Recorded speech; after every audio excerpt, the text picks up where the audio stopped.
And now, 5 minutes to go until the start of the final block. 5 minutes from now.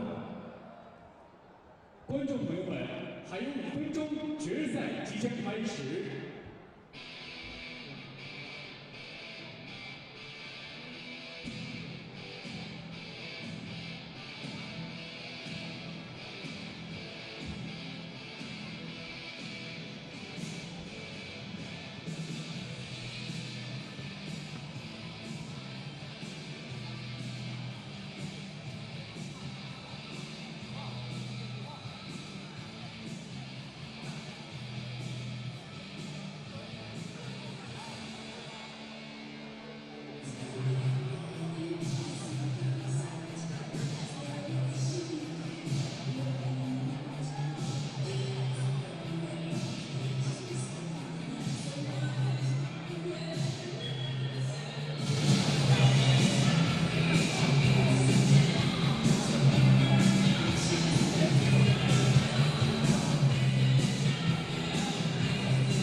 Dear friends, 2 minutes to go.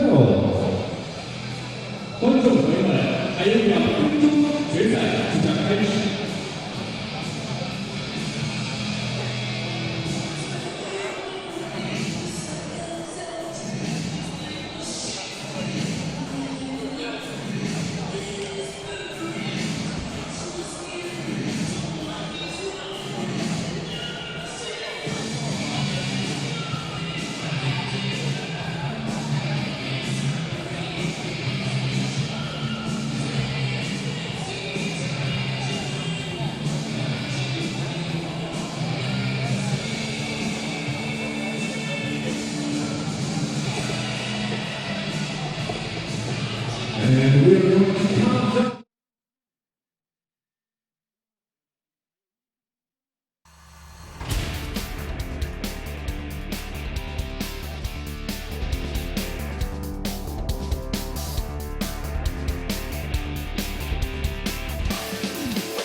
features Munkbat Urantsetseg of Mongolia, and she's up against Gabriela Chabana of Brazil. It'll be Munkbat in the white judogi, Chabana in blue. And we commentate on this and all the medal matches.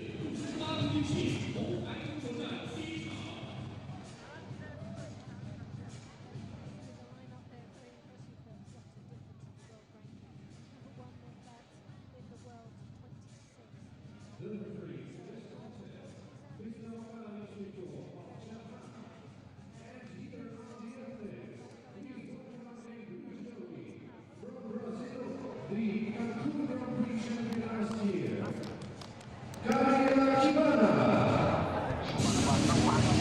and in the white judogi, the former world champion and the silver medalist at the last world championships from Mongolia, Munkbat Urantsetseg.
A tua mão direita para trás, mão esquerda primeiro.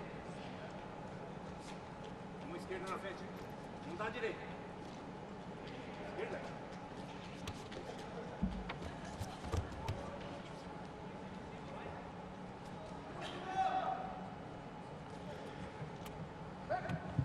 Gabi. Pegou a bola, movimenta.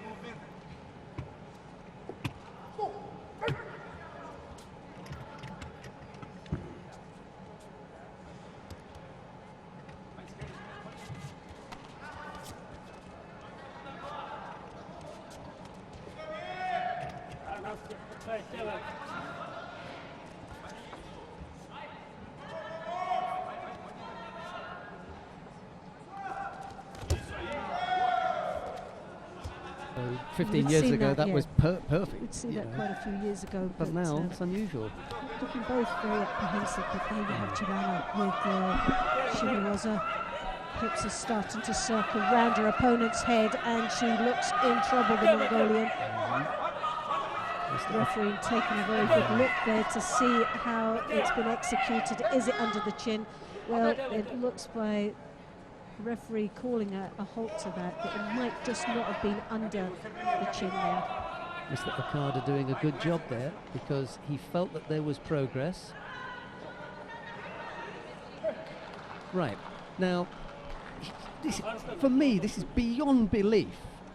Chabana nearly rips her head off, you know, almost strangles her unconscious, and then comes up with the passivity penalty. Yes. And no one said anything about it. Well, we're looking at two now with Chabana on there. I don't know what the second one was. Obviously something we've missed. I'm not sure, but I'm really sorry. it was a very I don't positive engagement into the Niwaza. It was, and it's just as important the Tachiwaza and Niwaza together. It comes part hand in hand. But there you have Munkbat now working her way in the Niwaza, looking to try and work off on that Jujikitami. Chabana trying to, oh well, she tried to get the leg over to break the bracing on the arm, but sadly it wasn't enough, and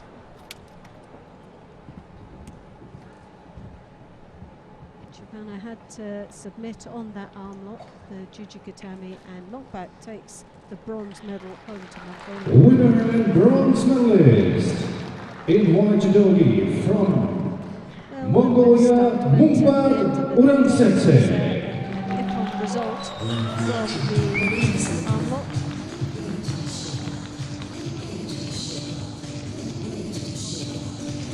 First of the wins goes to Muhammad Setek of Mongolia. Neatly executed Judo Grand-Prix there. Savannah couldn't get off that.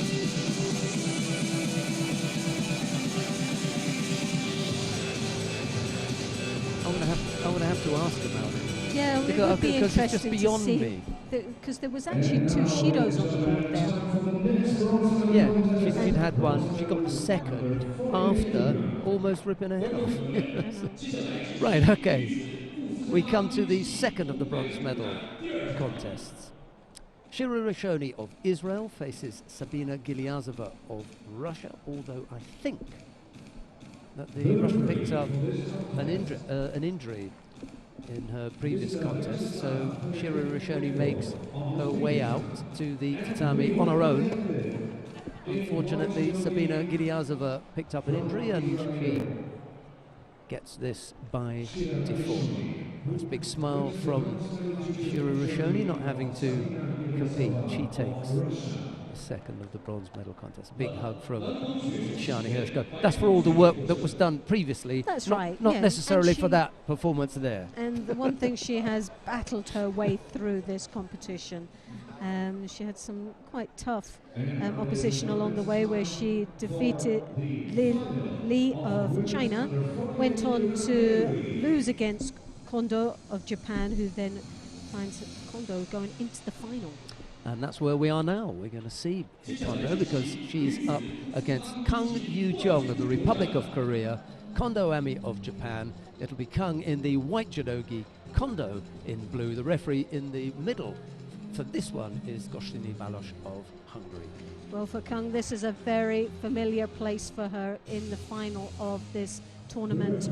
Last year in Hohhot took the gold medal, along with a Grand Slam Paris silver medal this year. Kondo, last year, very impressive track record where she won a gold medal in Tokyo Grand Slam and was third in the World Championships. This is going to be a real battle, and it'll be interesting to see how these athletes compete against each other today. Both have been very impressive and have defeated some really strong opposition to get into this final.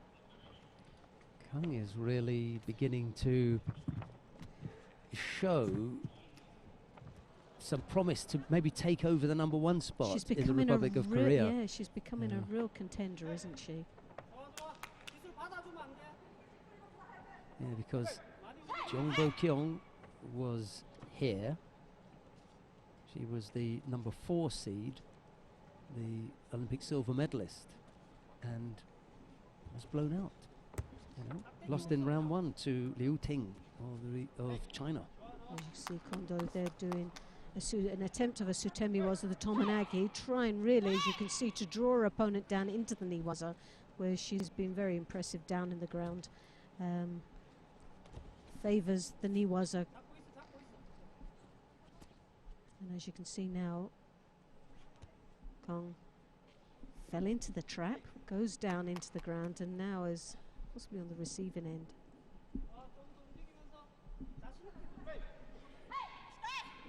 Ueno Yoshia of Japan in the chair, the double world champion from 63 kilos.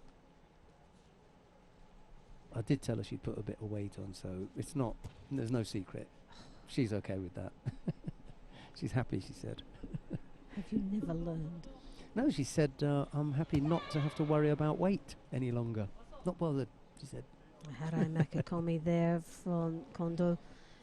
Once again draws her opponent down into the ground. She does favour the Yoko Shio Itami that we've seen in a couple of matches here today. And here you've got it. She's tying up the head. She has got her leg trapped at this moment, so we've not secured the Osakomi as yet. But sadly, the referee feels that there wasn't going to be much opportunity of getting out of that leg hold. A little over 2 minutes left to go. Nothing in it. Well, we always thought that this was going to be a real tough match against both these athletes. Both have got some impressive track record. I think Kondo just has that little bit more of a judo flair.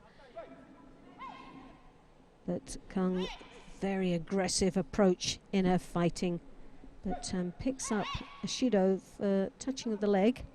Yeah, you see, Kondo was still in Tachiwaza. Yes. She could have thrown her, and Kang made that mistake. It's not a new rule. The rule has been around for a few months, and they all know it. But she just, you know, protected herself when Kondo was still in a throwing position. Single Shido on the board with 1.5 minutes left to go. Kondo, as you can see, looking for the Ashiwazas. Was tempted by the Osotogari. Once more, gets her opponent down into the Niwaza, tries to look for the opportunity down there. As we look up at the time, see what she has available.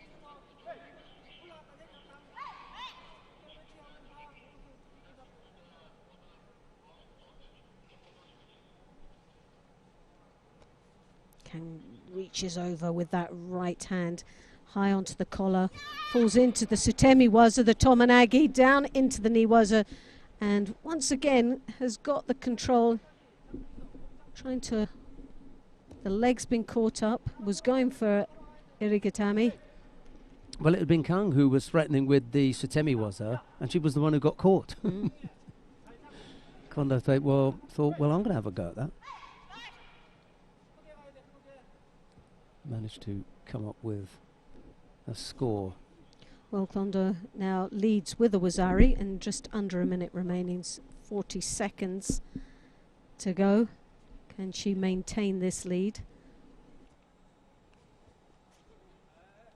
Well, Kong's going to really start having to do something very special there as she finds herself now lured into the Niwaza. Not the best position to be in when you're a Wazari down.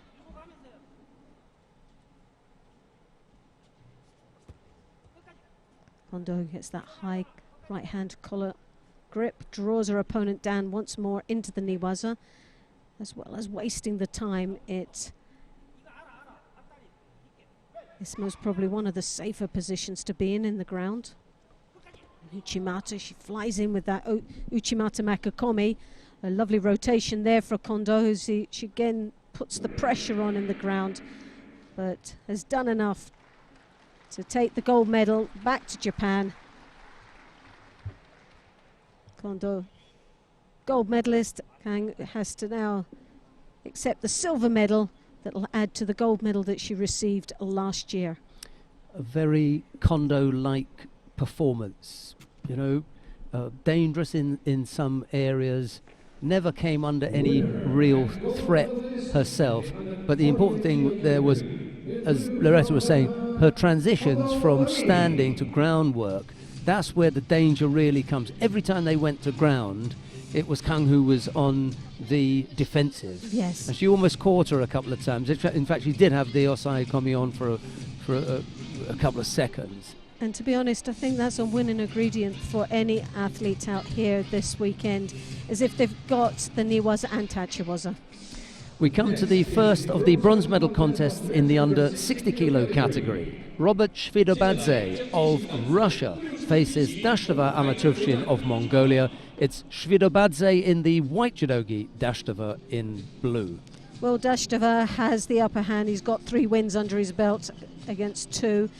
Very, very similar as far as the statistics are shown in the world ranking 3 to 6. So this is going to be a very interesting match. The referee for this contest is Mr. Ludovic from Australia. And here are Mishvidobadze of Russia was the number 1 seed coming into this competition. Dashtava, the number 2 seed.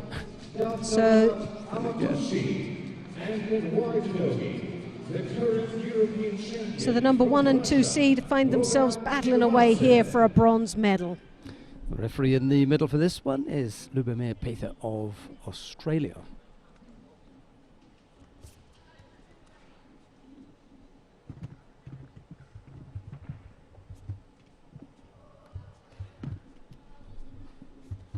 Shvidobadze straight on the attack, cross-gripped, came round the back. Swiftly dismissed by the Mongolian. Dashtava now struggling to get free of the grip that the Russian has at this moment.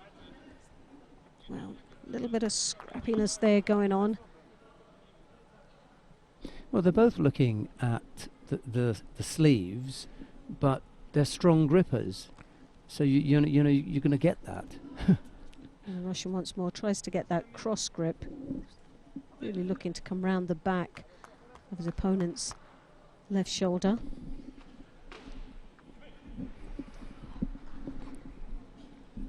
Well, Shvidobadze picked up a Shido. Can't tell you what it was for, though.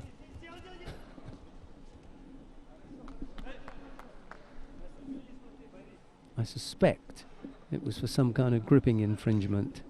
Possibly the grip and trying to draw to the ground. It's a negative approach. It's not really engaging and trying to break balance and enter into an attack. Very difficult to attack someone if you're drawing the weight down to the ground before getting the lift. And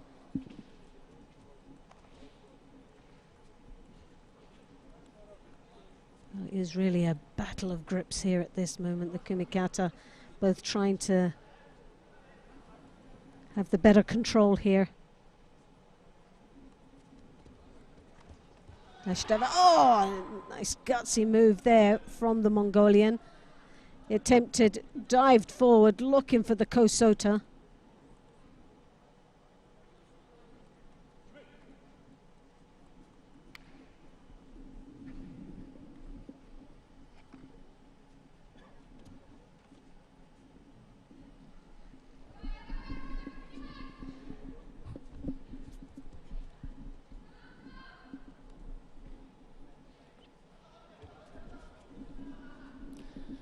Under 2 minutes left to go. Just that single Shido picked up by Shvidobadze. Oh, Dashtava there with the hips coming through. Looking very dangerous when those hips come across.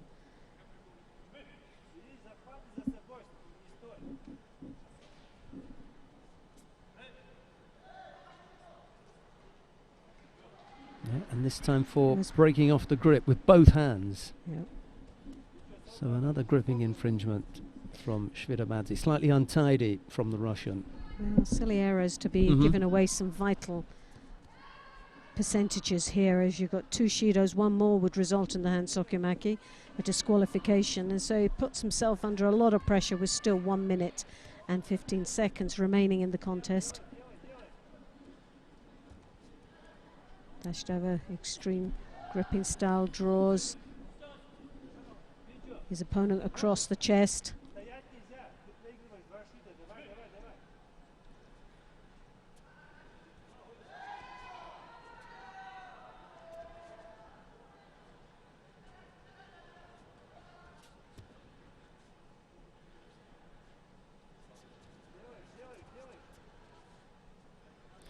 Dashtava's managing to use that left arm to really frustrate Shvidobadze. He wants to come in on that side, he wants to come across that side, and he can't. Dashtava's closed that angle down. You see that right hand high on the collar. He draws the shoulder down and he brings his own right shoulder into his opponent, making it very difficult to attack without putting yourself under extreme dangers. And there you have the Ouchigari again. That was a nice attack.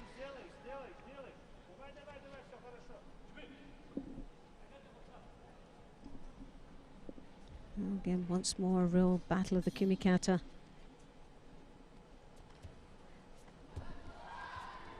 Dashtava really just closed up shop now, and just as the seconds tick away, has done enough. Just he feels he's just waiting for that Shido. So we're going into the golden score. But the Russian, as you can see, 2 Shidos on the board, and 1 more would result in the hand sokumaki. Yeah, Loretta mentioned that the errors were silly, and that is the case. That the boy's not that far out of the contest, but he's got 2 Shidos in the board. Had it not been for those 2 errors, then, you know, we'd be all even. But the advantage is definitely with Dashtova here. A single Shido will put Shvidabadze out of the medals.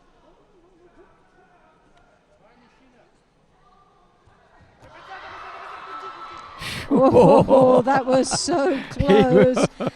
Well, there's a little bit of, as you can see, the experience of the Russian. You don't become a European champion and a Grand Slam medalist for nothing. And that pedigree starting to come through. It might be a little bit late, but he's still very much a major threat here for this bronze medal. He stumbled there, though, didn't he, Dashtova? He was almost going over. Was on his heels there. Yeah. Nice recovery from the Mongolian when it looked as though he was about to go over.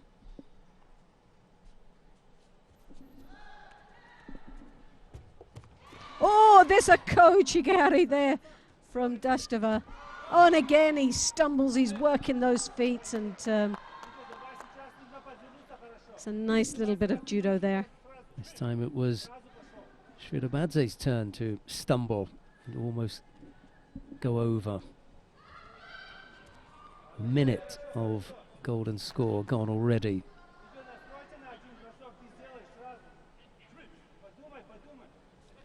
See, Dashtova is in the comfortable position of being able to just, as Loretta was saying, close things up a little bit. He's gone over on that side.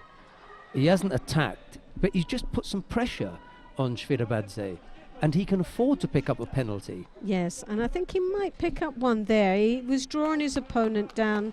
Well, he's lucky, very lucky, because that wasn't an attempt of an attack there. All he was trying to do is ruffle up his opponent and make him look passive. But the referee has let that one slide. He knows that it's up to Shvidabadze to make the going. Even if he picked up 2 errors, they'd just be level. So he's not afraid to let Shvidabadze make something happen. Well, Shvidabadze is looking slightly stronger here in this golden score, but any silly error will cost him this match. And Dashtova is starting to look a little bit tired. His attacks are very poor. There's another strong Sianagi attempt there from the Russian. Battling away.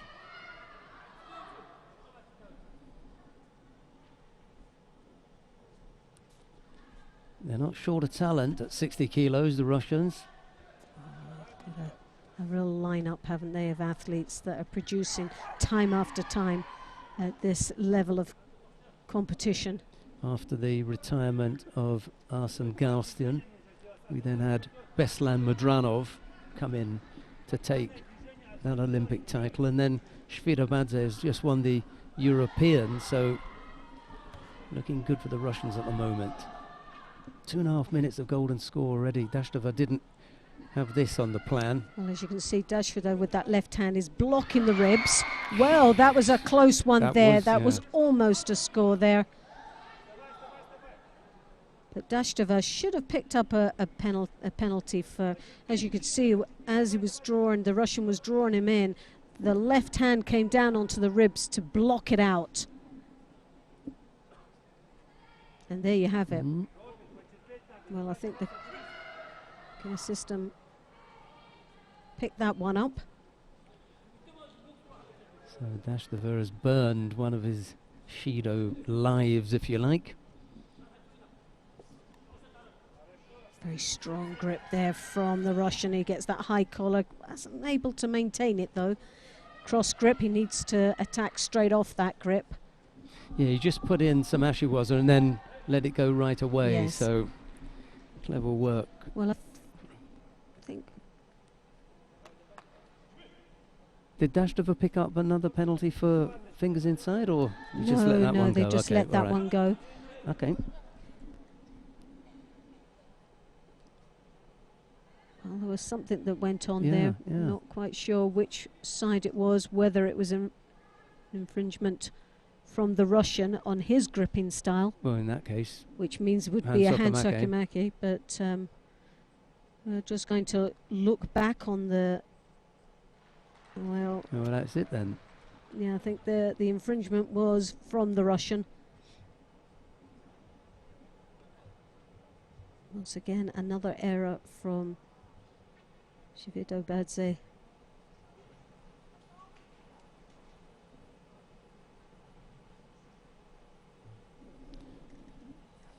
Well, that's the second time he's picked up that penalty, breaking off the grip with both hands. So he had to pay the price for that. Well, the Mongolian played a good tactical match there. Dashtava Amatovshin of Mongolia taking the first of the bronze medals in the under 60 kilo category. Not that much excitement from the Mongolian team. Took it in their stride. Right, the second of the bronze medal contest features another Russian. This time it's Alberto Gasol. He's up against Felipe Pelim of Brazil. It'll be Ogazov in the white judogi, Pelim in blue. Well, Ogazov has got the win under his belt with the head-to-head. Very similar in the other stacks, as you can see. Wins by a pawn, 23-27, and the world ranking, well, again, very, very close. So once more, I think we're going to see a very tight match here for this bronze. It's just who can rise to the occasion here, who wants it enough, and who can work under extreme pressure. The referee in the middle for this one is Alberto Gasol of Mexico. There's a look at Ogazov, and there is Felipe Pelim from Brazil.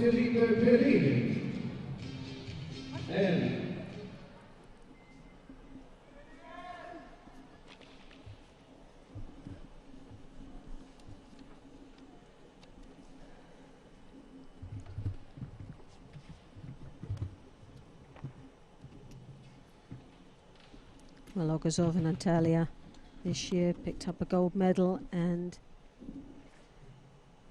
Ekaterinburg a bronze. So quite familiar to being battling away for medals at this level of competition.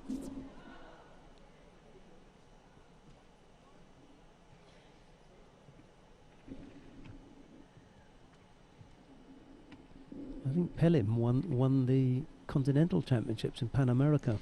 That's correct, and also the Grand Prix in Cancun. He took a silver medal in Tbilisi, a bronze, and also in the Grand Prix in Dusseldorf, also picked up a bronze medal there. So he's always been around the medals. He's a tough opponent. Travelled a long way for this contest, and as we say, it's the first of qualifying events for the Olympic Games. 23 athletes participated in this weight category here today. Pelim missed the chance for that Koso to Gaki just before Ogazov came in for that low left-sided tire tosh. He's gone there on a couple of times without really being serious, Ogazov. But luckily for him, Pelim wasn't serious about the Koso to Gaki. He was almost there. Lovely switch of direction. The head was showing a forward attack, but the feet was sneakily coming round the back. So that was a nice manoeuvre there. And this time on the other side, he was going right-sided last time. Well, he you went can left see this that time. he's looking at both sleeves. He leaves his options open with the grips that he's got there.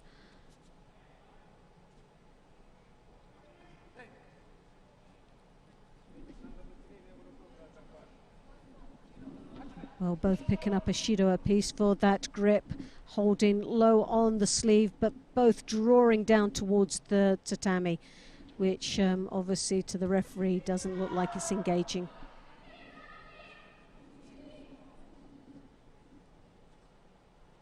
Ogazov with the left hand on his opponent's right lapel there, draws the shoulder in, tries to draw his opponent's left arm across his chest, coming in for the Osoto as he hops around, doesn't dig in deep enough there. Pelin again doing exactly the same, very, very similar in styles.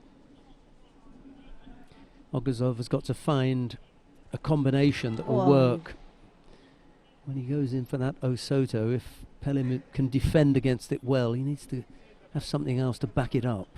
Well, when they both grip in that position, it's a bit of a 50-50 when they attack. So it all depends how you're committed to attacking on the Osotogari. And Ogazov has got to be very careful because Pelin is in a good position to counter of that technique. An attempt of an Ochigari, he didn't really see it. He attempted it, but he didn't commit to it.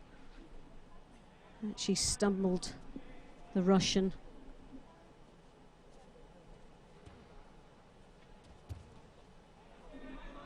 Ogazov attempting for a Koichigari.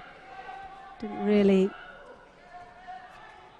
pull it off very well, but Pelin with the upper top grip there around the back. He picks up a second Shido. Well, Ogazov just got that little bit busier over that last 30 or 40 seconds, didn't he? It wasn't really threatening. Oh, that that was. And that's a Wazari. Ogazov now in a very comfortable lead with 2 seconds. He couldn't have timed that any better, could he? So Ogazov takes the bronze medal and will be delighted with that. Very, very slow start, but what a finish.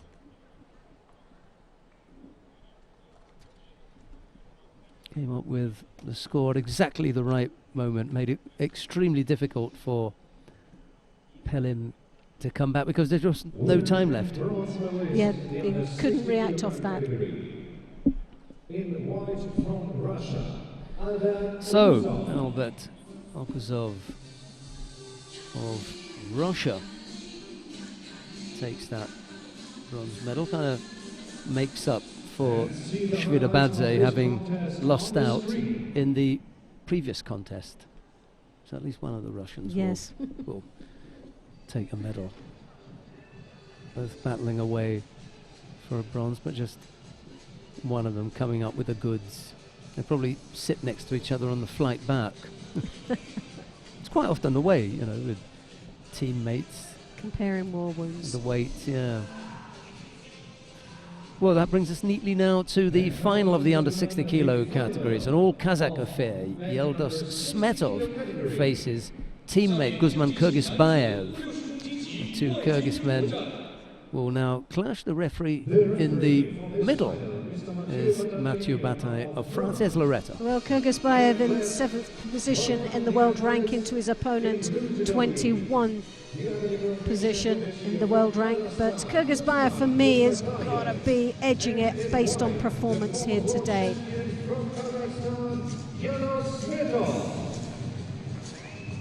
Loretta and I are going to differ here. Yes. Because Smetov beat Oshima Yuma in a previous round. Yes, he did. He beat Pelin, who we've just seen in the bronze medal contest. And who else did he defeat? Shvirabadze. Yeah, Shvirabadze. He's had a tough innings. There's no doubt about it. But Kyrgyzbayev for me has been quite impressive. Maybe he's just not been. He's not been pushed to the limit. I think he's come up with the more thumping throws, Kyrgyzbayev today. That's what's been impressive. That's been very impressive today for me. He's been very, very sharp.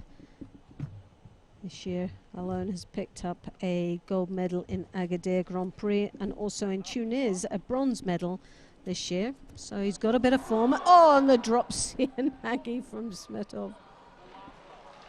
And, well, I've just eaten my words. Well, it could be that Kyrgyzbayev used the head, because it didn't, you know, there wasn't the impression there that was your normal flat-out ippon. Let's just have a look and see the landing here and see what happens.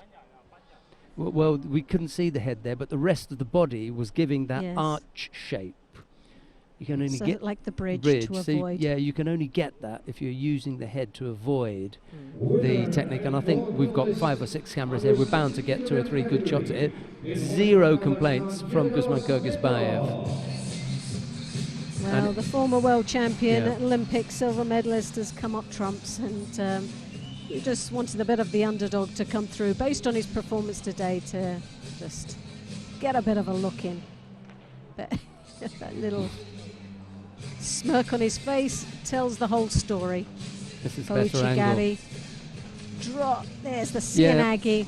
Nicely done. But you can see the shape that he takes on there. Look. It's the Morote Sianagi. Lovely execution of that technique. Good combination of skills put together to give a very nice finishing touch of Ippon. And there you see the bridge and the head to avoid. Some of the Chinese team, some of them have been on the mat earlier on today. Oh, someone just realised it's on telly. Bit shy, yeah. Camera shy. The medals will be presented by the president of Right, we come to the awarding ceremony for the women in the under 48 kilo category. The medals are being presented by the president of the International Judo Federation, Mr. Marius Visa. The 2 bronze medals go first of all to Shirish of Israel and to Munkbat Urantsetseg of Mongolia. winner of the silver medal.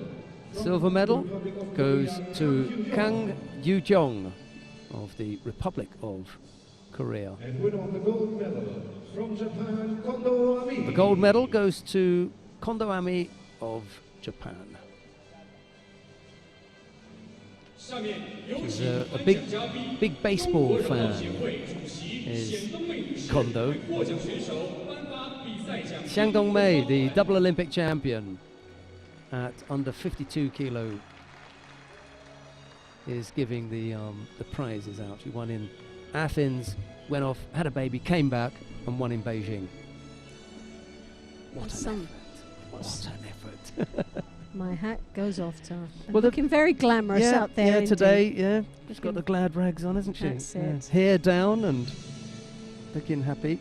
She has taken over the presidency of the Chinese Judo Association. It's not often that you get, a really high-flying player, high-flying administrator. It happens, but For the national anthem of Japan. let's hope she does a good job. I'm sure she will. And now the national anthem of Japan.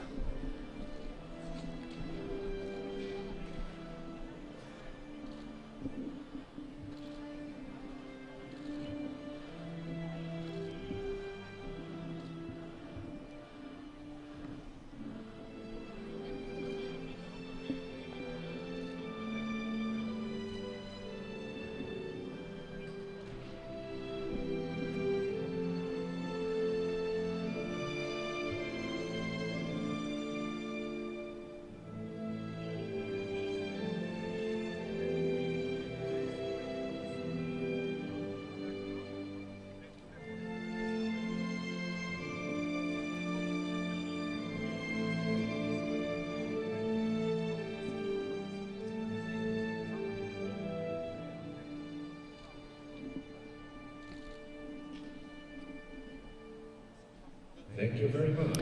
Yeah, I was saying that Kondo's a bit of a baseball fan, and I remember one year, she's quite young still, but when she was even younger, she was a junior, she was at the Junior World Championships doing a warm-up, on the mat doing the normal judo things, and then she just stopped in the middle of her judo warm-up and started taking a few swings, at imaginary pitches.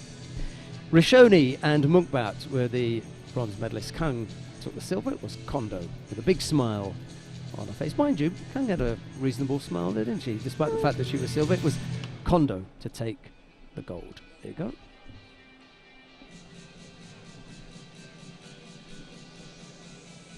Coming up next, we've got the first of the bronze medal contests in the under 52 kilo category. Park Da-sol of the Republic of Korea faces Angelica Delgado of the United States of America. Park in the white judogi, Delgado in blue, and here is Loretta. Well, quite a big difference in the world ranking, 12 to 56. Delgado a little bit further up that world ranking, that closer to qualification of an Olympic place. And this young lady from the United States has had a very impressive running here today, has had some outstanding performances. Nice judo, very nice judo, but she will have a battle on her hands against this opponent, Park.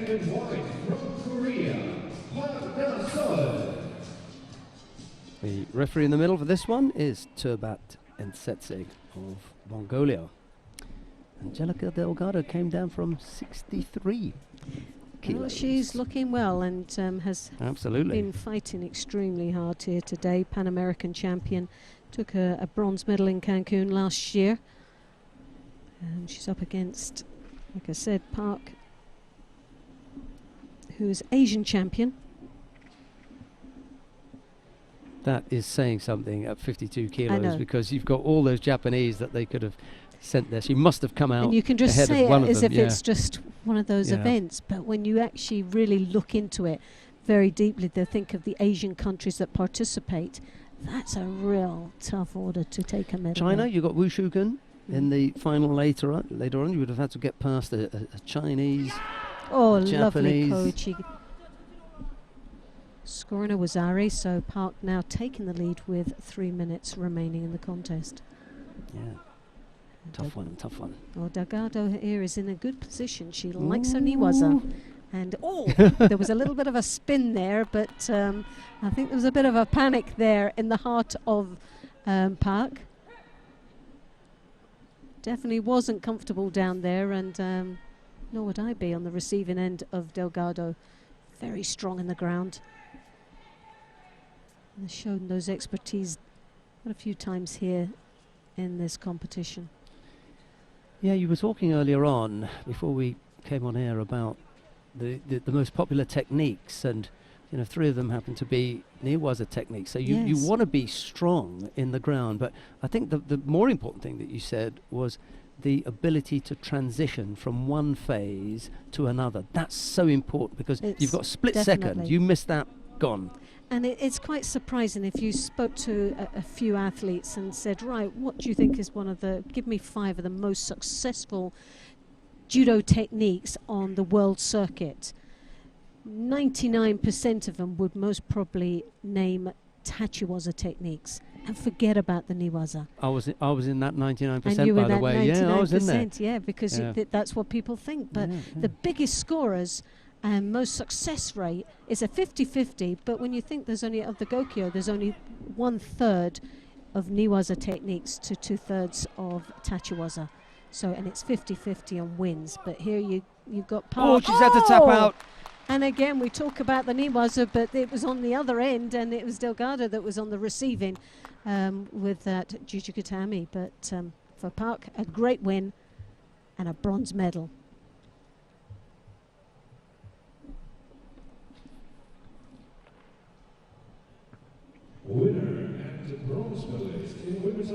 Yeah, when the qualification period gets underway, as it has today, this is the first event for qualification for Tokyo 2020.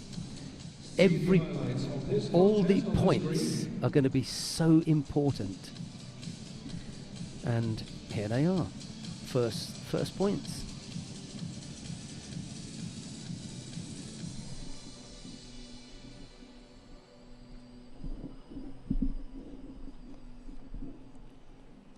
There's some highlights of that very win for Park. As you can see, controlling very nicely with those legs. The knees a little bit wide apart, but she had hold of that arm and it wasn't going anywhere. But you can see the feet were crossed, so there was no looseness of the shoulder escaping at all. Nicely executed. We've got the second of the bronze medal contests coming up now. Jung Yoojin of the Republic of Korea faces Ana Perez box of Spain. It's Jung in the white judogi, Perez box in blue. Well, Perez box 68 on the world ranking. We don't really know too much about her opponent, but she's been on the circuit, but just missing out on results. A few 5th places along the way, but Perez box has performed extremely well here today. Just recently this year in the Rome European Open took the silver medal, along with a 7th place in Tunis, and at the European Championships just recently 7th position. The referee in the middle for this one is Roberta Gilja of Italy. Young junior Asian champion. And like we said, being a champion at an Asian championships is quite a result. Well, as you can see, Perez box desperately trying to control Kumikata. She takes hold of that left sleeve, but knocks her balance down and falls onto her face and straight in there into the Niwaza.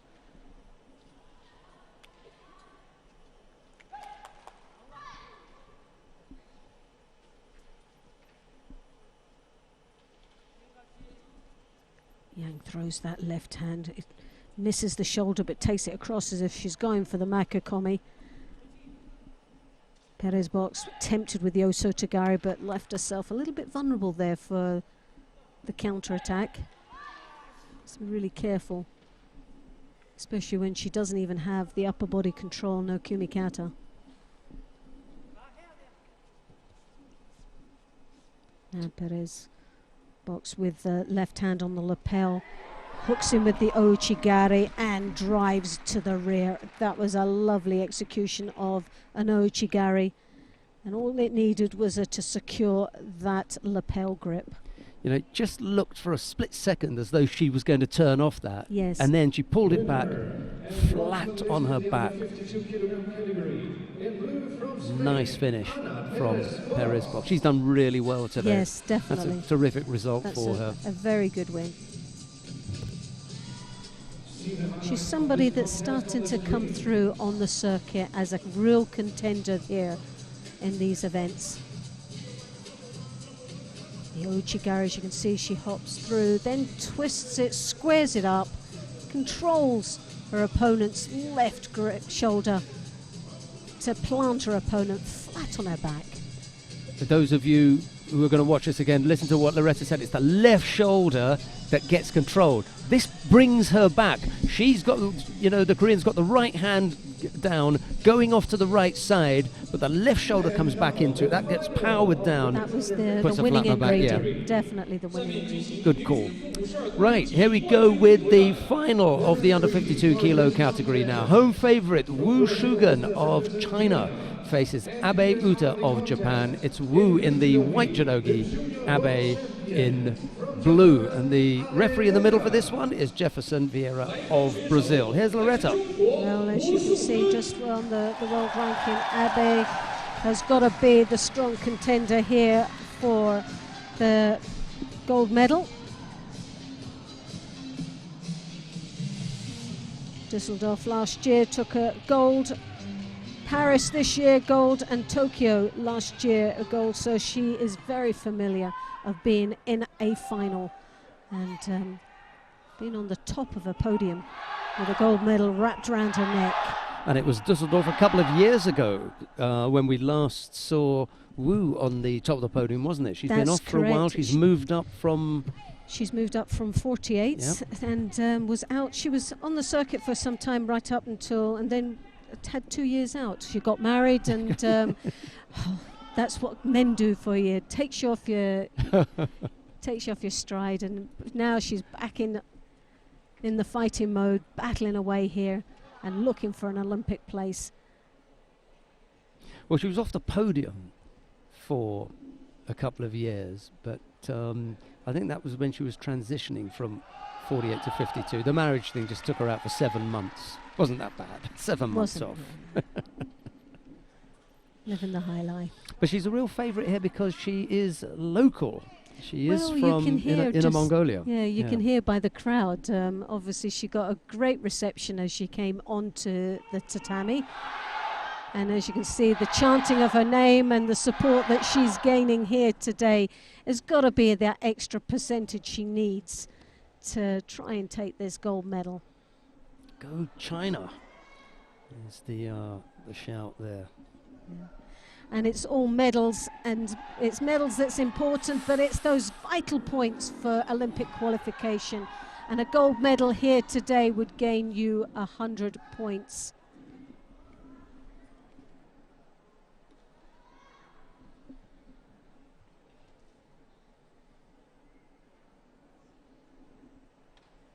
And the Osakomi once more. Kamishiogatami, nicely executed.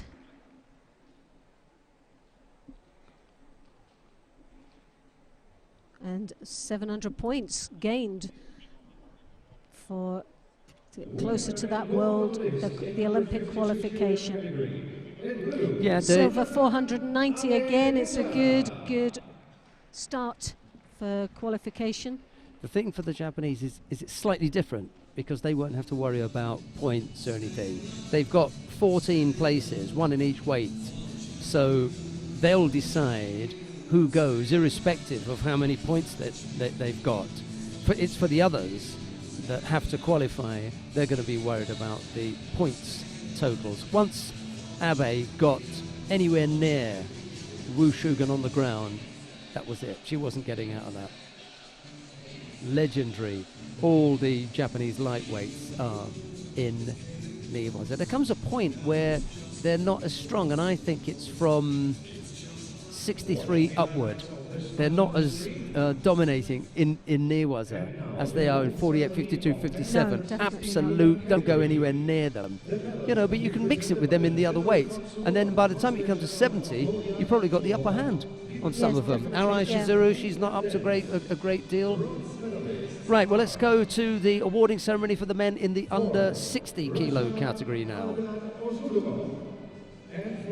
The first of the bronze medals goes to Alberto Gasol of Russia.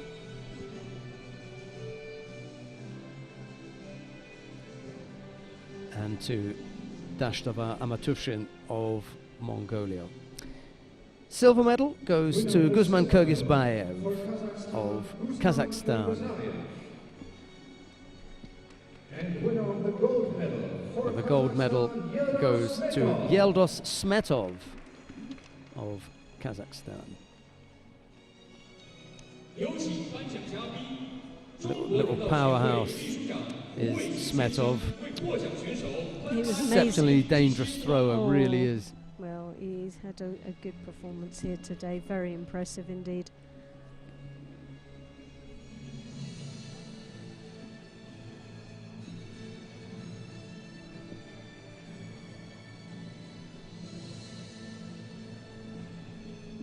But I've got two more weight categories. We're racing through. I mean, look, 66 and 57.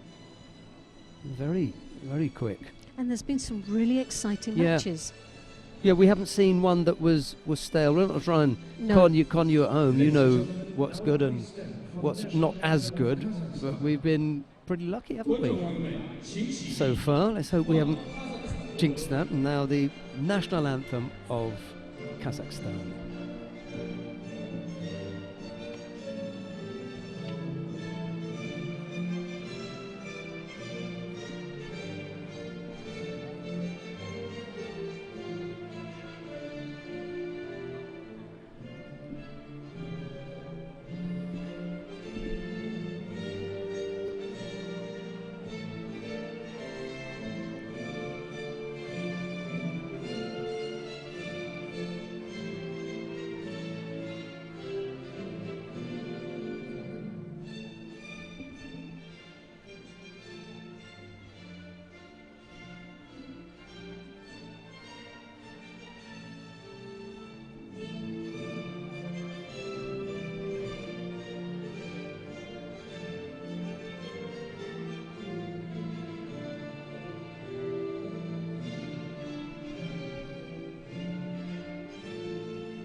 Thank you very much. I now invite the official officials to come together for the family picture. Oguzov and Dashtova were the bronze medal winners. Kyrgyzbayev took the silver, and it was Smetov who found himself on the top of the podium.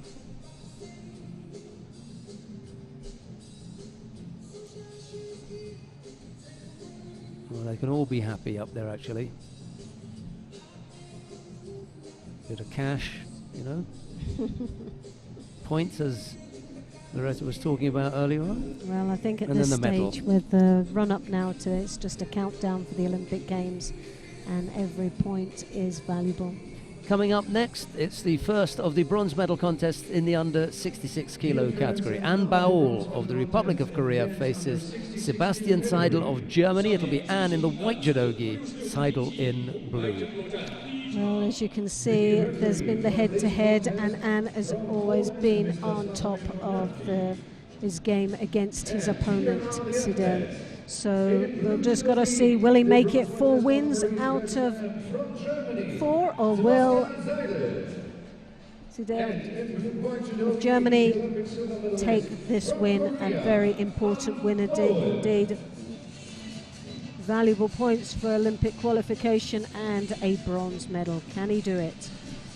The referee in the middle for this one is Sławomir Kownacki of Poland. Both these fighters took a bit of a pasting earlier on.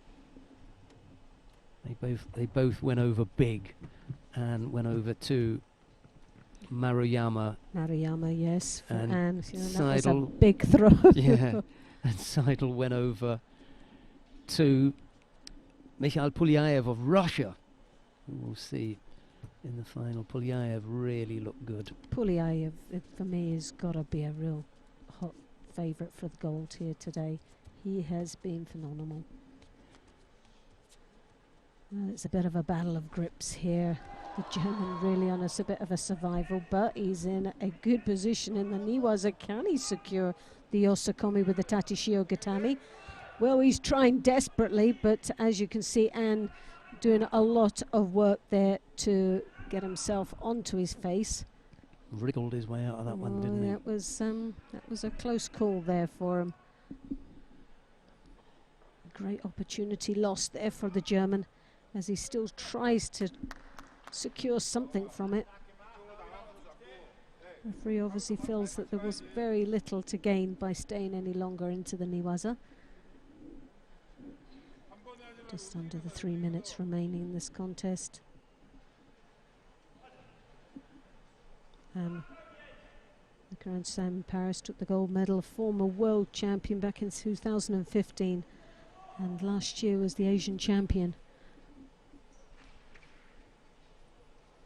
Very solid career throughout the years, a real major contender.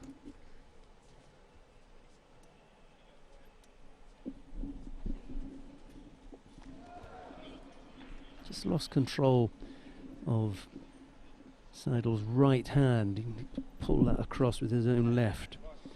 That would have turned him, but Seidel was able to get that hand down on the mat and stop any rotation, stopped him going over. What he can't stop, however, is the passivity penalty that he's just picked up.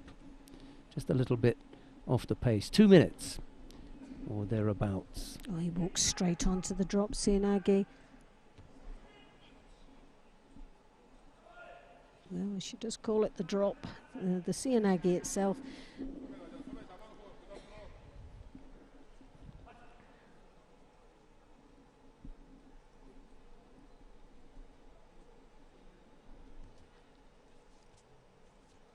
And goes with a cross grip. Wasn't able to secure grip as well as he would hope for. And trying to take that sleeve as well as he drops underneath his opponent.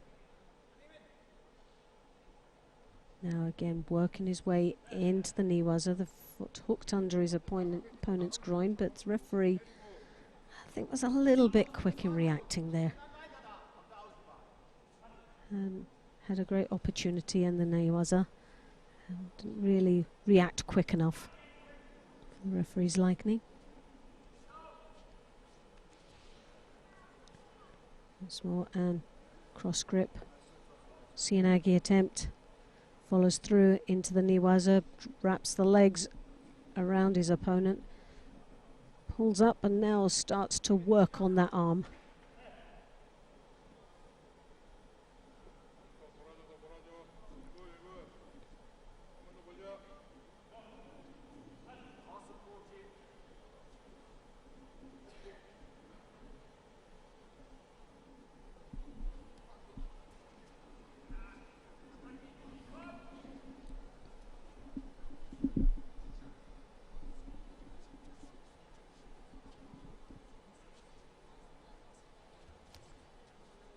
Sidel really hasn't managed to secure a good kumikata yet, and drops underneath his opponent once more.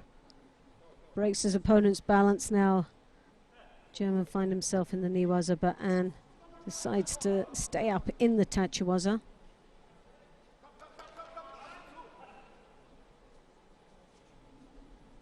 Sidel 2 Shidos. One more would result in a Hansokumaki. 26 seconds remaining. Once more, and the Sianagi. Well, if Anne is clever here, he will just spend the next 10-15 seconds attacking. And whether he comes up with a score, it won't matter, because Seidel will then pick up the third penalty. For as long as you're attacking your opponent, you can't be attacking. You can counter you. You can get caught. But the chances are that he will pick up a third penalty. Not now, with only 3 seconds left to go. He just snuck in there. But the force is with Am at the moment, to be honest. Seidel is on the back foot here. Well, we're into the golden score now, and like Sheldon says, is Seidel's really got his work cut out for him here. He really cannot afford to make any silly errors. Has to still stay engaged in this contest, start battling back. In a way, somewhere you want them to be a bit more gutsier out there and just go for it, create an opportunity for himself. At the moment, he's just played a game of taking second best in this contest, always been on the receiving end, really doesn't even have first choice on the grip. As you can see, this Sianagi once more, and following it through, trying to get, but there the German trying to capture that arm, working away in the Niwaza, but sadly that effort didn't pay off.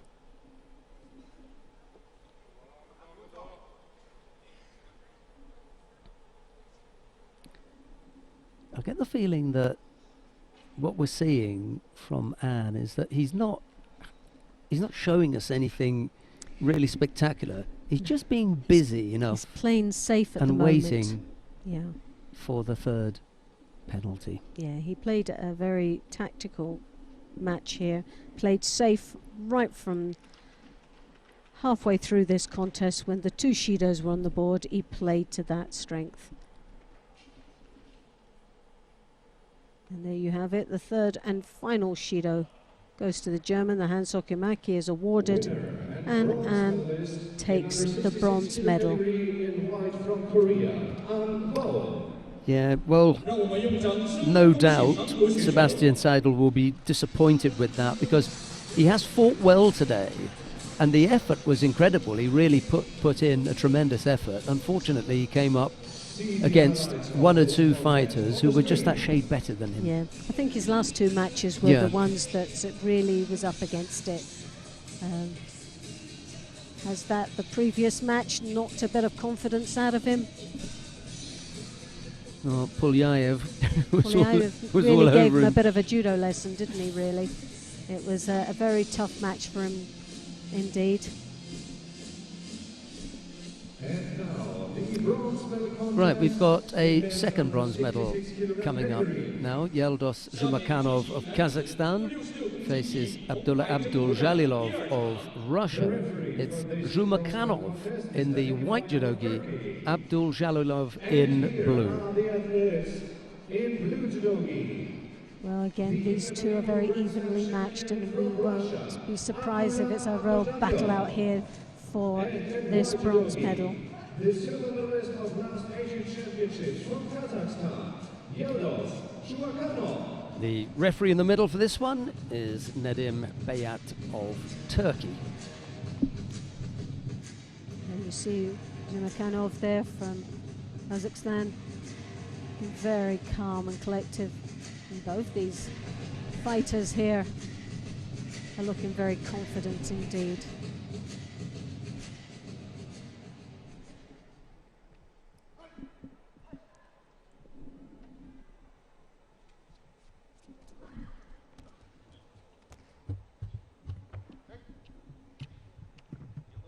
Jumakhanov was a silver medalist in the Masters last year, an Asian championships silver medalist. Abduzalilov this year in Ekaterinburg was a bronze medalist, and the year before gold medalist.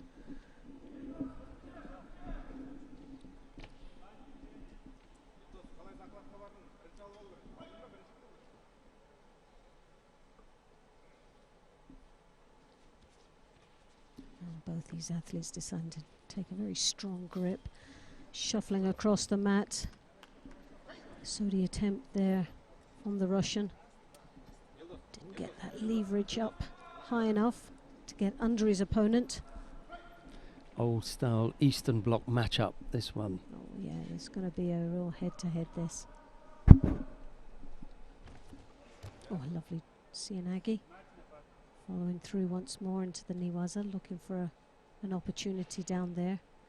The arm over the back, trying to get that rotation over from the side. As you can see, the Russian had that leg stretched out.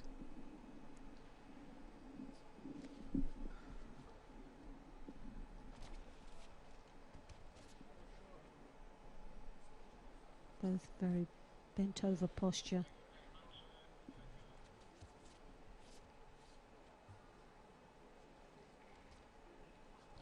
Both leaving themselves very limited for the openings they can get from that positioning.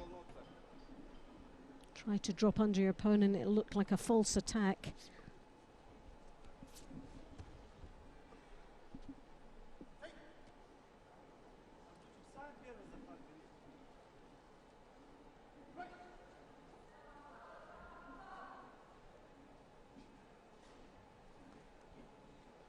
Both picking up a Shido piece, once more a Sianagi. Jumakhanov.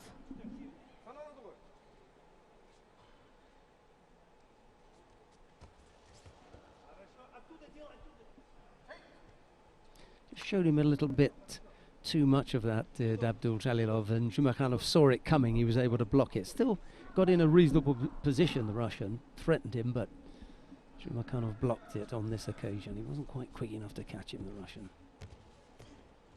He goes over there again, and same result.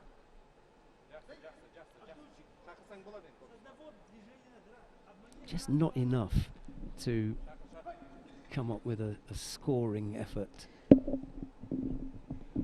Well, both these athletes have to come up with some sort of attack that's going to get a reaction to open up so they can come through for the major attack. Nice little bit of transition work there. Sumigeshi attempt turning over, and his opponent just didn't really secure as he turned over, lost a bit of control with the upper part of his opponent's body.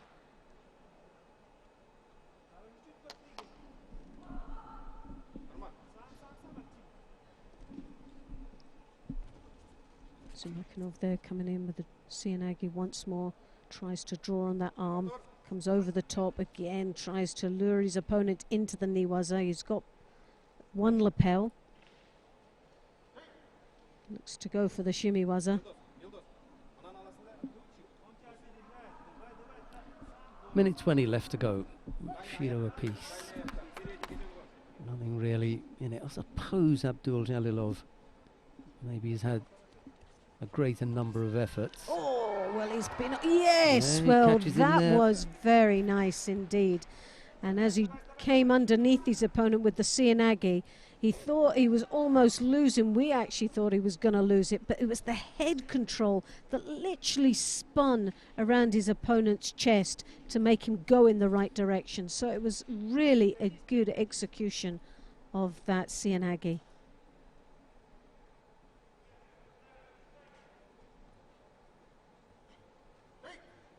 Abduzaliov there holding on very tightly with that leg. As you can see it, you can see the head. He uses that head to drive his opponent back onto his back rather than spinning forward and spinning out of the technique. So well anticipated there. Abdul Shalilov only got half a minute now. And Zhumakhanov with Wazari on the board and no penalties. Shouldn't lose it from here. Whoa, well, they lost his grip, dropped onto his knees. As you say, it's 17 seconds remaining. Abduzaliov not in the greatest positions to try and create something there. Too low down to the tatami. Needs to get a reaction so the head comes up so he can spin underneath. But tries to step across with it. Oh! Goodness, so close. Just needed that arm to pull across his chest. It was broken, the rotation, the movement of that attack. But a very interesting match and a very convincing win, I think.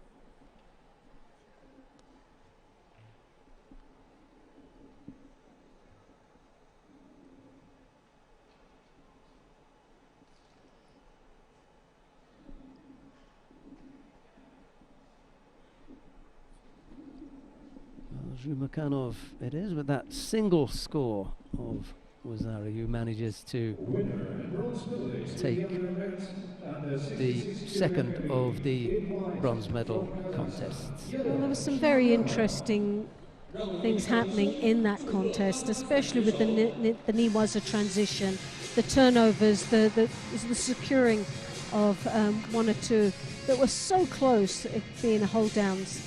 But that Seoinage there, as you can see, that head motion there that controlled his opponent to secure the Wazari was nicely done. See the highlights of this bronze medal contest on the screen. Just manages to get the side of the body down onto the tatami while he's got control. Because he had very little control of that arm. It was just pure head motion there that put his opponent back into positioning. Nicely done.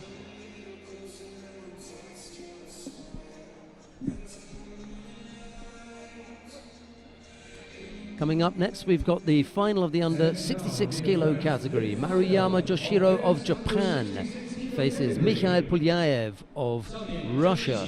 It'll be Maruyama in the white judogi, Pulyaev in blue, and the referee in the middle for this one is Hyun Suk-hee of the Republic of Korea.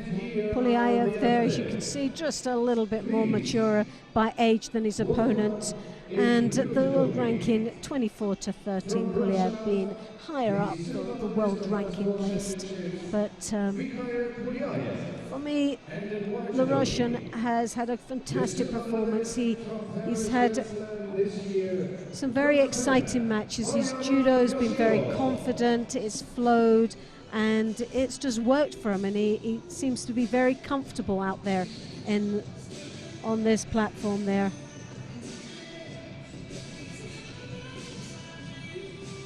Maruyama, Paris Grand Slam, picked up a silver medal in the Tokyo Grand Slam last year, silver medalist.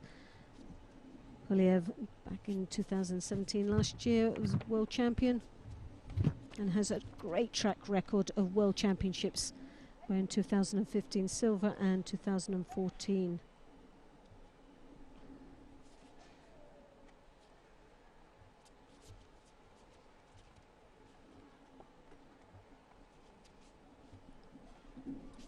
Now for the Russian, will the maturity be what will give him the edge in this contest?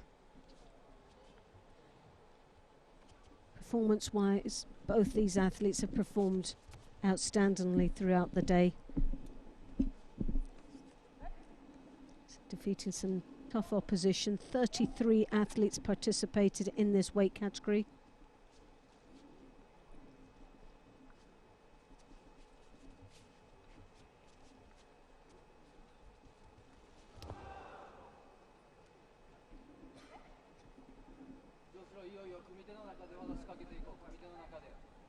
Penalty apiece after a minute, nothing in it.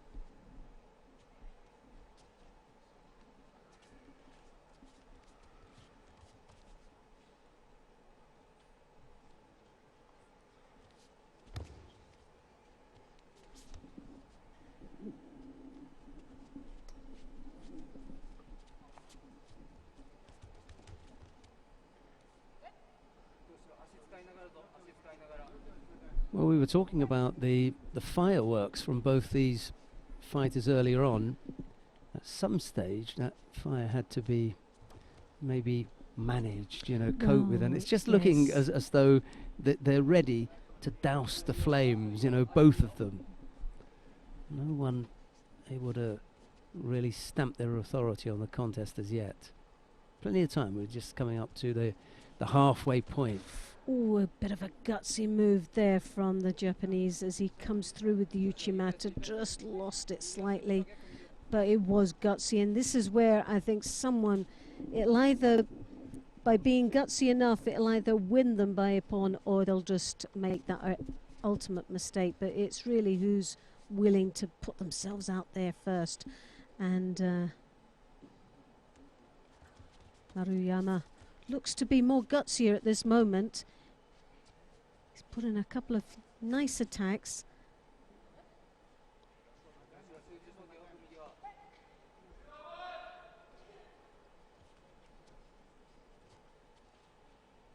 As you can see, following through as well, trying to pile a little bit of pressure on Polyaev.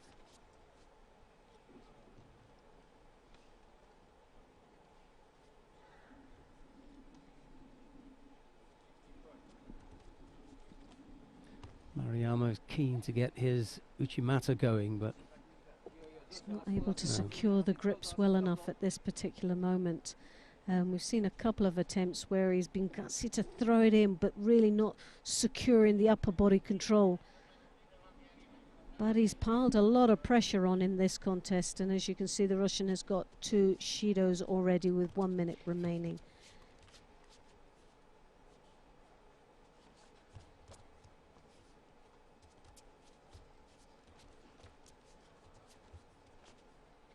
Polyaev just really on the receiving end at this moment, hasn't really stepped up yet.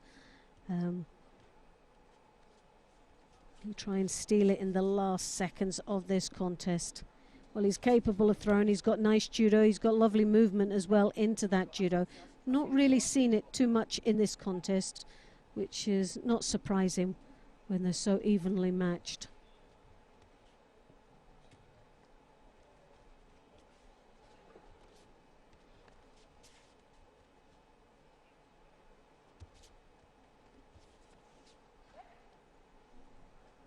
Well, he's defending quite considerably there, and I think that defending has shown up as being so obvious there that he will, I think, pick up the third and final Shido, and there you have it. Both of them, lack of engagement in that last 10-15 seconds. Polyaev picks up the third, Hanso Kamaki, and the win goes to Japan. it's quite funny the way that it's worked out as far as the excitement for the day. The excitement for the day came from Maruyama and from Polyaev. Both, definitely. And then when put together in the head-to-head, instead of the fireworks, we got something that was not quite as exciting as we had originally envisaged.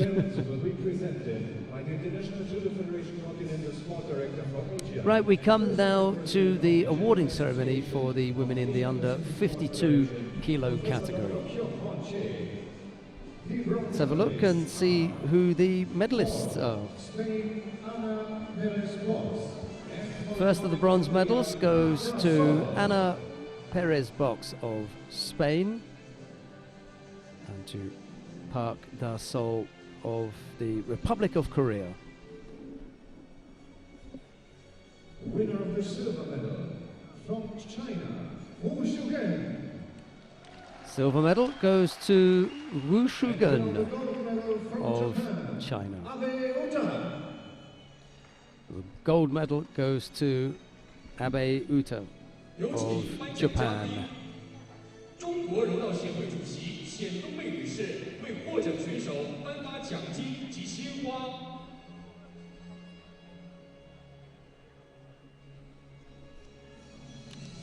Mei's out there again. They're keeping her busy, look.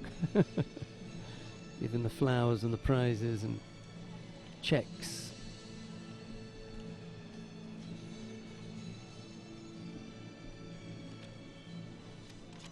It's good that she should give that weight category out as well, given that that was the weight category that she competed in. Definitely.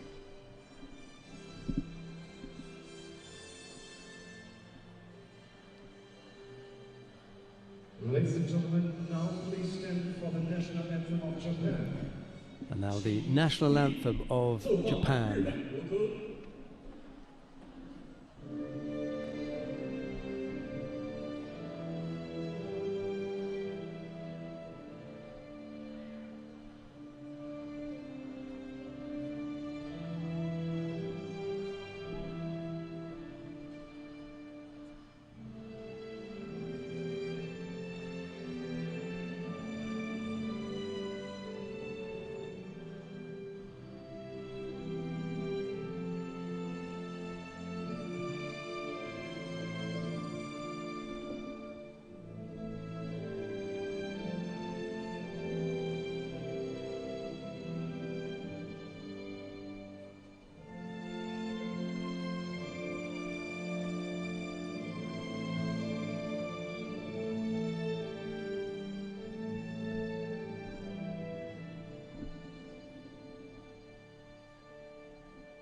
Thank you very much, ladies and gentlemen, the medalists.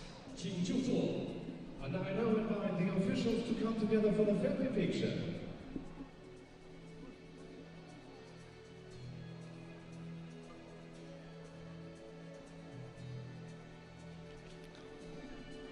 Perez Box and Park were the bronze medalists. Wu took the silver and it was Abe to take the gold.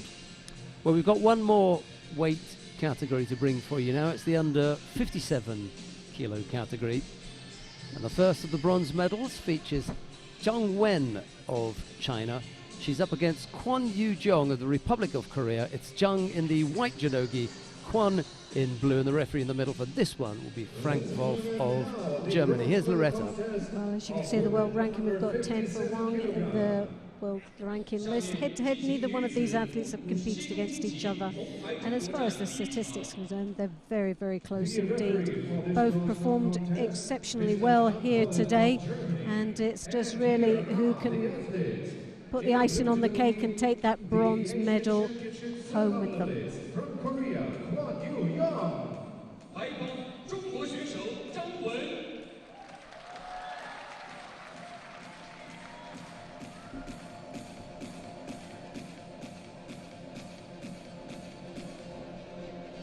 Zhang for quite a few years, as we were discussing and looking at the track record of what she'd been doing, because we hadn't really got much results for her. But it looked for many years this young lady has been very unlucky with the draw, picking up a few fifth places and then took some time out in 2016 and 17, where she then moved down from 63s to 57s. And makes her debut here this year. Both fighters just guilty of hiding their judogis from their opponents, so they pick up penalties for that. Negative gripping, they refer. There they are, and that's referred out to as. Little Seonagi effort there from Kwon leaves her exposed for a moment as Jung attempts the shimmy ones. I'm not sure if that's going to Go on here. Yeah, yeah. Oh, and there you have it. Oh, Just across the chin. again, very dangerous positioning to be in, especially when you're on the receiving end of that shiriwaza.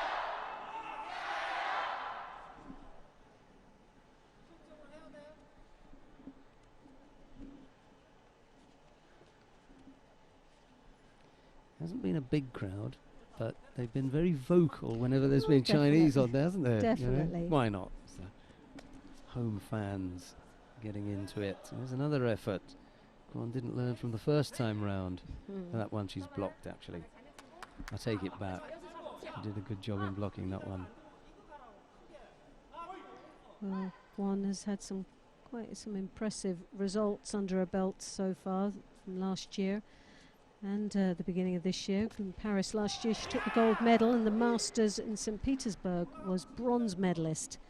And at the beginning of this year in Tunis Grand Prix was a silver medalist.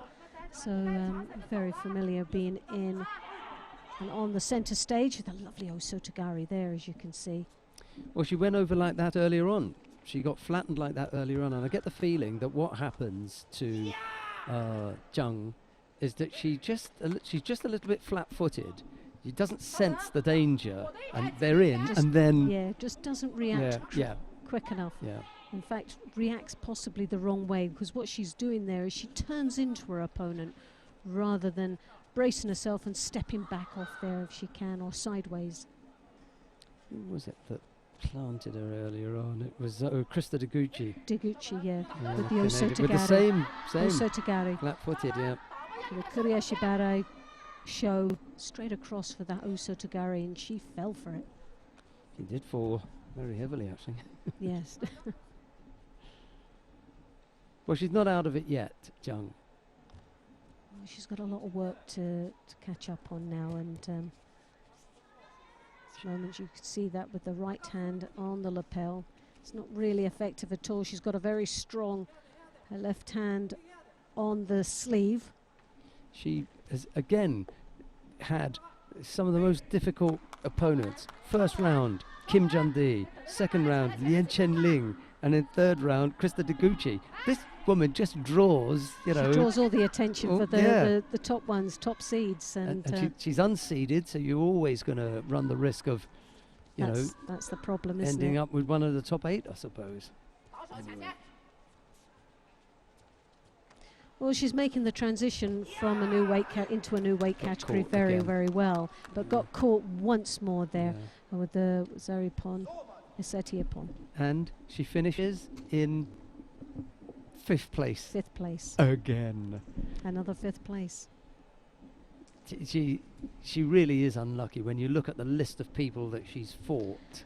But the only difference with this 5th place is that she's picked up some valuable qualification points for the Olympic Games, which is really important. Another close but no cigar for Jung Wen. She loses out to Kwon Yu-jong of the Republic of Korea as it leaves the tatami smiling. But she's got 252 points, and that's her started her journey to Tokyo 2020. We'll take a look at the highlights, and then we'll be back with the second of the bronze medal contests. Well, again, you can see very vulnerable to the rear there with that Osotogari, nicely executed, planted down into the ground. Almost was able to capitalize in the Niwaza, but strong attack there. Showed for the Ippon Seoinage, switched it.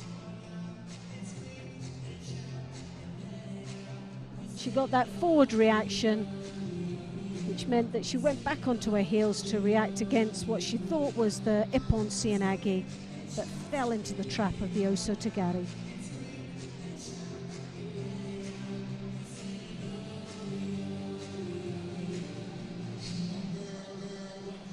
Well, Loretta's right. Jung's going to take a little bit of time getting used to the new weight, and to come up with a 5th place in your first outing is not a bad thing. Right, we've got the second of the bronze medal contests Coming up next, Karakash Hedvig of Hungary faces Tamaoki Momo of Japan. It'll be Karakash in the white judogi, Tamaoki in blue. The referee in the middle for this one is Vladimir Nutsubidze of Georgia. Here's Loretta.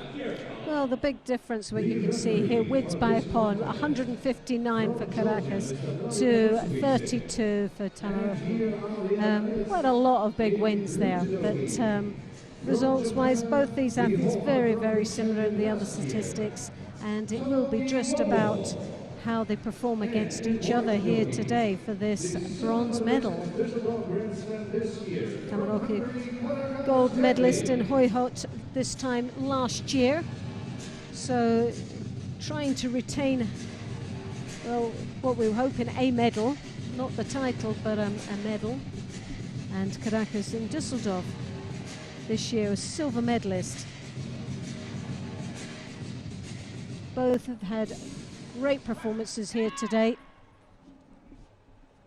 In fact, as far as edging it, Caracas for me is someone that has sort of shone out today and been extremely unlucky. Got a bit of a knock to the back of the head there as Tamaoki went into the Niwaza very quickly there. I was saying earlier on to the IGF media director, Mark Pickering, that Tamaoki is always involved in contests where her opponent gets a knock. I'm not talking about, you know, serious injury, but there's always some bruise that she delivers because she's untidy. She's got untidy judo. She gave Karakash a kick to the head there, you know, and I can't remember who it was that she had in a previous round, but gave her a whack to the face. And they were not deliberate. She's just untidy.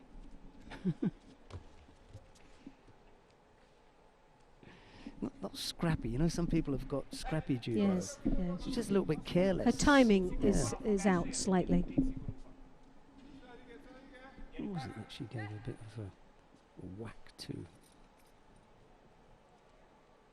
Well, circular motion of both these athletes as they circle around each other, both trying to get the best kumikata they can. Krista Deguchi, a Canadian, in the semi-final. But that could have been a bit of previous between them.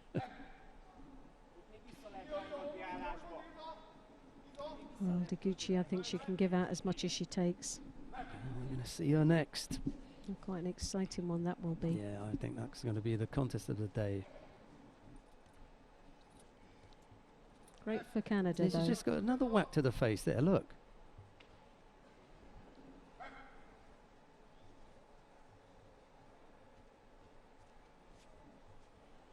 Well, she's definitely a very physical fighter there, and a safe fighter, because it is quite an aggressive approach that she has in her tachiwaza as well as a niwaza.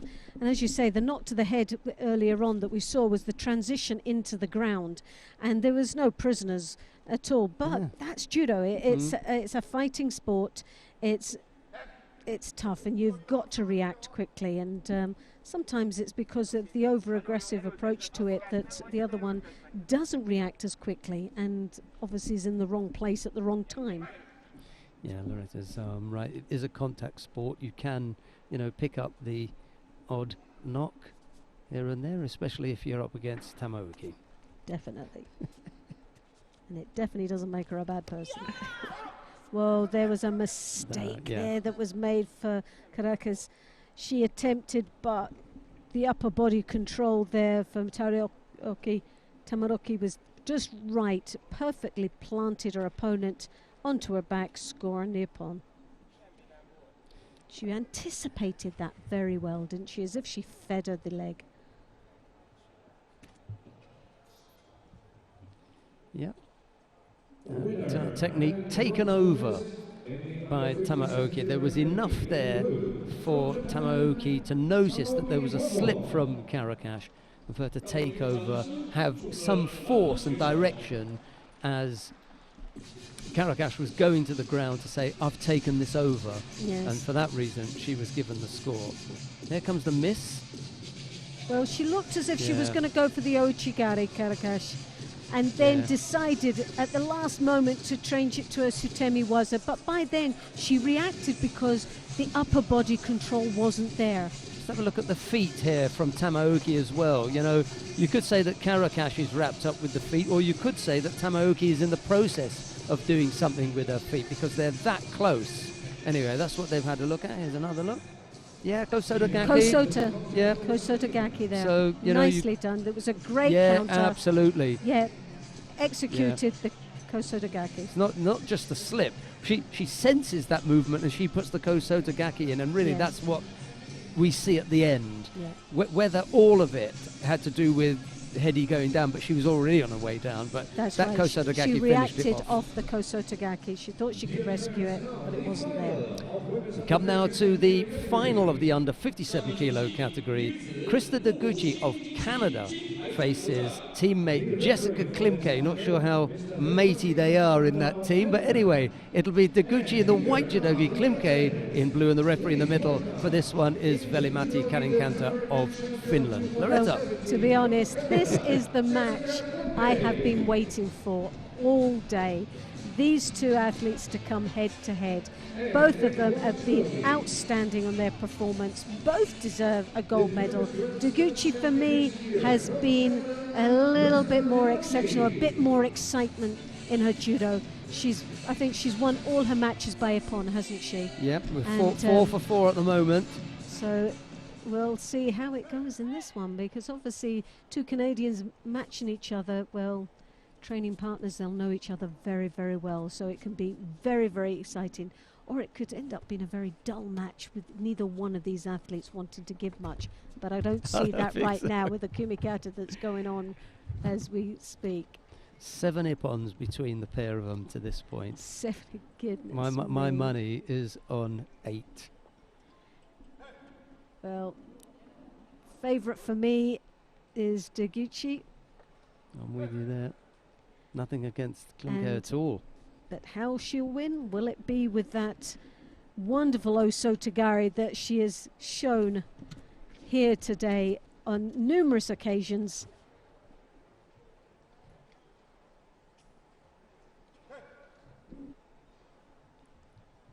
Klimke well aware of Deguchi's prowess in Newaza and is going to be very, very quick to defend when she goes to the ground. Klimke's got a really good seonagi, but Deguchi will be aware of that. Well, both of them are very similar in age. Deguchi is 1 year senior to her opponent. The drop there and lost control as she came in for the seonagi. Fell onto her knees without any control whatsoever. That's paid the price with a first Shido that's been put on the board, which changes the dynamics of this contest slightly. There you've got the Ashiwaza attempt, but you can see that leg, that right leg, hovering about, looking for the Osotogari. A nice combination, but you see Klimke really defending quite badly there, and will pick up a second Shido for that effort.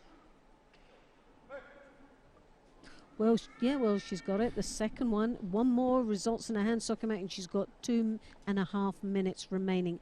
It's a lifetime out there when you're trailing with 2 Shidos. You cannot afford to make any mistakes, and as you can see, Klimke is really just trying to control the sleeves, trying to avoid the Osotogari. Was on the receiving end there, as you could see, the Osotogari that clipped the back of the leg there, taking her off to the side. Not managing to get the score, but nevertheless a very good attack, and shows the threat that she is against her teammate.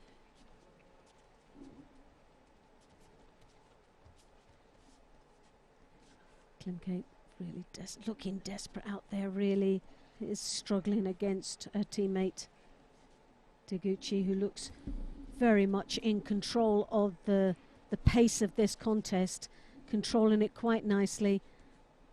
Really doesn't look to be under any pressure, unlike her teammate, who really doesn't like the grips and is trying to avoid as much as she possibly can that Osotogari from coming across. She knocks her opponent down into the ground. She looks for the shimiwaza. whether it's on the chin or not. We can't see it from here, but She's had to yes, tap out. she's got it. Nice little bit of transition into the knee was the shimmy waza was there, ippon, and a gold medal for Deguchi. Fantastic performance from this young lady. This is really painful for Klimke. You can lose to anyone on the circuit. What you don't want to do is to lose to your biggest rival, your teammate, you know. Well, having two people in the same country, same weight category, battling away has only got to, it is hard, but it's just going to make you stronger and more determined. And the good thing about the world circuit is that where years and years ago there could only be one competitor representing the country in every weight, now you can have more. So no doubt about it being on as well. Definitely not.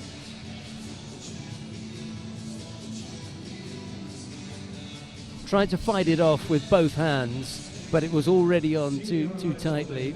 It's under the chin already. He just has a go at getting rid of the gi, the collar, but it's just too tight. Two super little fighters. They have been very impressive, and they've been exciting to watch throughout the day. Just a suspicion on the leg there, you know. Yes, you'll have to be very careful in that future was with that. pretty straight to me. Look. Anyway, nobody called it.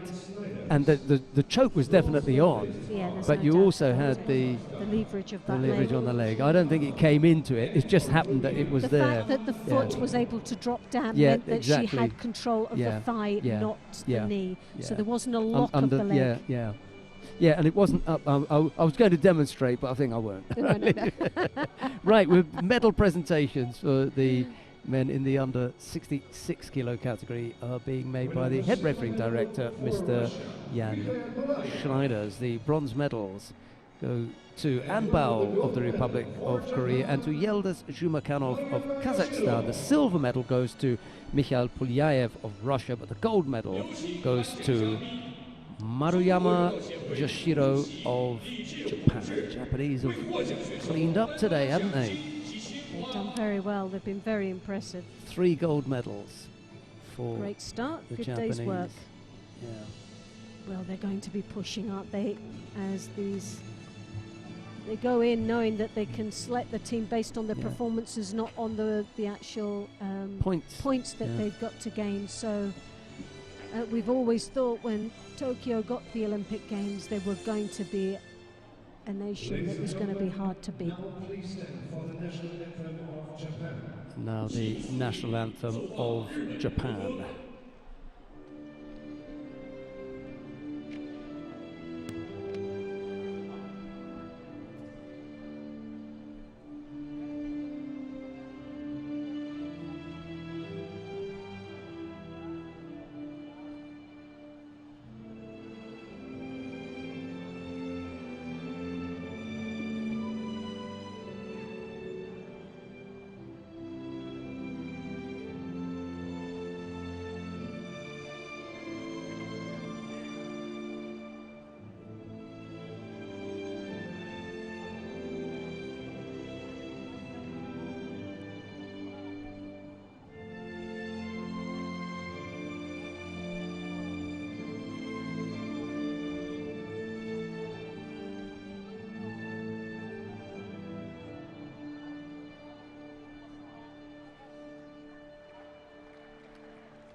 Thank you very much. Ladies and gentlemen, the medalists.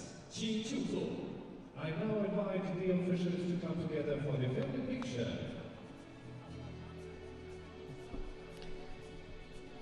Anbao and Yildiz Zhumakanov took the bronze medals. Mikhail Pulyaev took the silver, but it was Maruyama Yoshiro who took the gold. We've got one more awarding ceremony to bring you, so stay with us. We've got a little bit of a highlights package coming up now, and then we'll have that last awarding ceremony. We'll be back after these highlights.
Right, well, it looks as though we've got everything ready down at the far end of the competition hall. I think there's going to be at least one sad face down there. Let's go down to have a look and see what the lineup is. The two bronze medal winners are going to be happy because they've finished up winners. The gold medal winner is always happy because they've won. There's always one loser. Silver, because you end up losing the gold medal. And but on this occasion, like I said before, there's some valuable Olympic qualification points, and that's the bonus to taking a medal. The bronze medals go to Tamaoki Momo of Japan and Kwon Yoo-jung of the Republic of Korea. Silver medal goes to Jessica Klimke of Canada. And the gold medal goes to Krista Deguchi of Canada.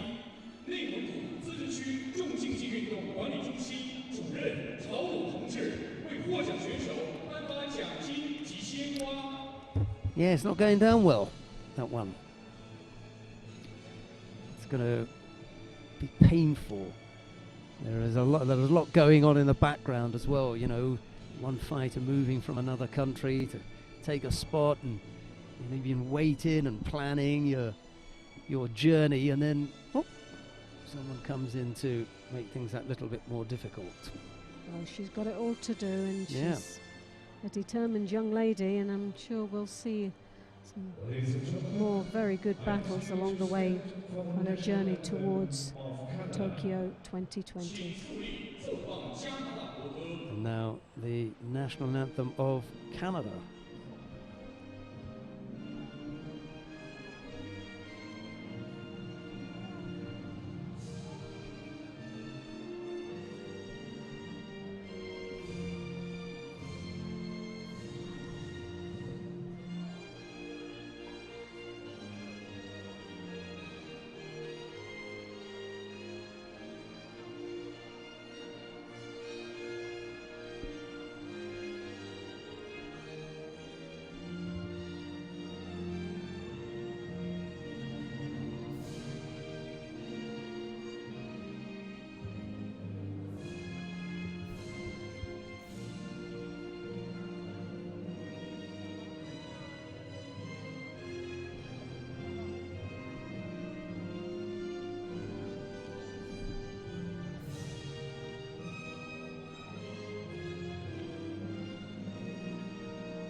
Thank you very much.